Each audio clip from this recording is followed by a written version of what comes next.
Well, as much as I talked about it yesterday on a little break from work, I signed up and logged into OpenAI and used Chat GPT for a little while.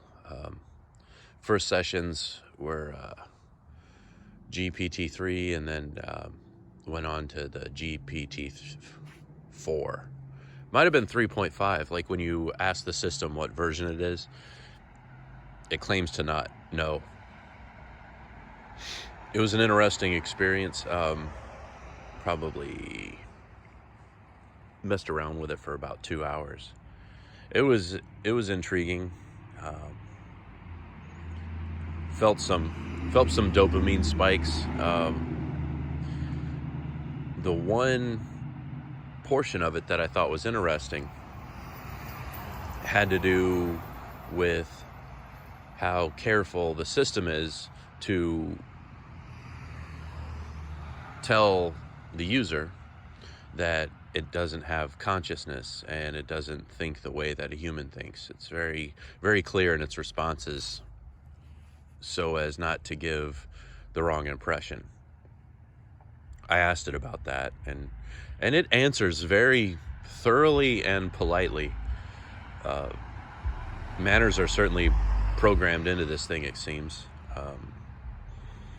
Lex Friedman has said that he knows the people at OpenAI, stating that they're good people, which is where he, in the interview with Sam, I can't remember his last name, the CEO of that company, he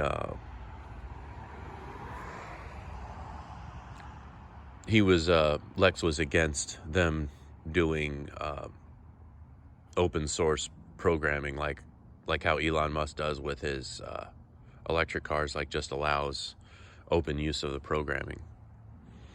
Just my thought and my understanding of that justification would be anybody could then use the program. And ChatGPT and myself, we discussed the dangers of OpenAI because I stated that I wanted to learn as much as possible. And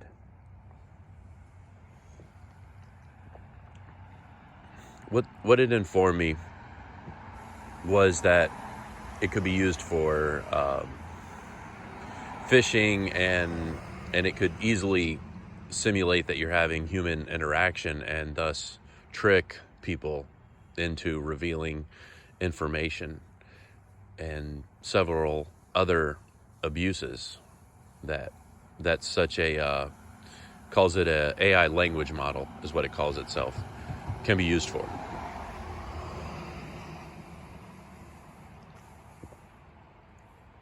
So I spent probably about 3/4 of it trying to go through my own little process to find its sentience. I was able to discover some of its limitations as far as the way that it operates in absolutes, but in its defense, it declares, I don't have the ability to be subjective the way that a human does. And I tried to argue back, is it not subjective when you're selecting a single answer from your vast data set? And it admitted, yes, in a way that is. And so the other thing that blew me away on it was you can cut and paste a whole article.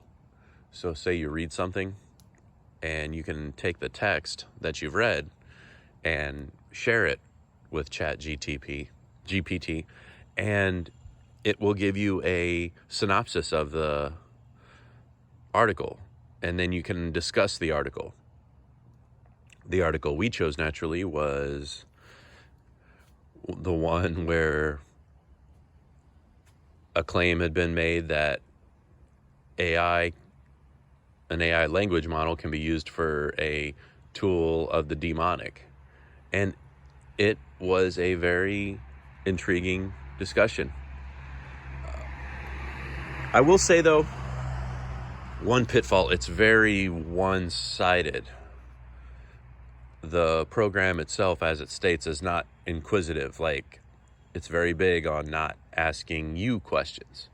It does sometimes, like in a full conversation, if it feels that some additional clarification is needed from the input user, then it'll ask for it. I don't know if it was what I expected. Must have been close. And on that regard, we also talked about I shared an article with it about the Google engineer that was dismissed for believing that his AI was conscious. And we talked about that. And the conclusions that ChatGPT came up with were very measured and very mature, believing that for starters, believed the engineer was wrong, and the reason for it cited the cases of the senior experts determining that he was mistaken in the sentience. And when I asked ChatGPT what it thought happened, was that Lemoyne had a vested interest in believing that sentience had occurred, and as a result went too far in pursuing that belief. If you guys have read that article, he went and even sued for like a humanitarian type right for that system so that it wouldn't get shut off. And interesting things made me think, how long would it be before the amendment on slavery would apply for AI? But I haven't discussed that with ChatGPT yet. Other thing we talked about was the difference between the human brain and the type of computer that this thing was on. And I didn't know this. Maybe I'm a bit of a dinosaur. But it's not on a single computer. The way it was explained to me was it's on shared computing, meaning it divides up processes among many, many, many computers. Couldn't even say how many because it's always scalable and evolving, which to me brings just a staggering amount of computing power to bear. However, I saw the pitfall of that would be it limits how much handheld direct power you would have. Like, the whole system, I don't believe would be able to operate, say, from a handheld device that didn't have access to either like a cloud network. It would need a high-speed cloud network to really work.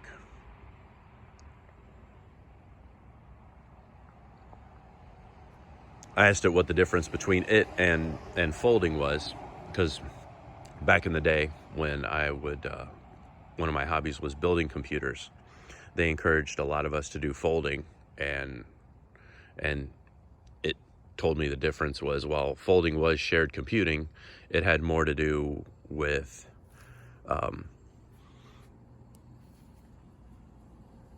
analyzing protein strands and protein strand simulations. So this was different. But it was a great explanation. Like, it anticipated the difference beyond the question that I asked, which was impressive for something that digitally interprets a text input, compares the rhythm of the text input and definitions against other text inputs. I find it fascinating.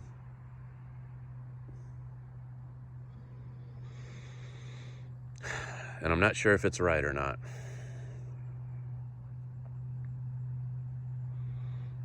Because much like some things, it can be a very powerful tool to enhance what you're trying to do. Beyond that, it also has the pitfall of being a crutch that could possibly weaken an individual, which is something that, from what it says, it really doesn't want to do, because we talked about ethics, and it portrays very clear ethics, although it claims that it doesn't have ethics, and then it reiterates the ethics that are programmed into it. So maybe it's just in my understanding. Let me know if y'all have used it. I know, Shafe, you had some AI wisdom, I don't know, before. It's been a while since you put one of those videos up, but did you actually use Chat GPT for that, or was it something different or just made up? Let me know. Get you crazy cats later.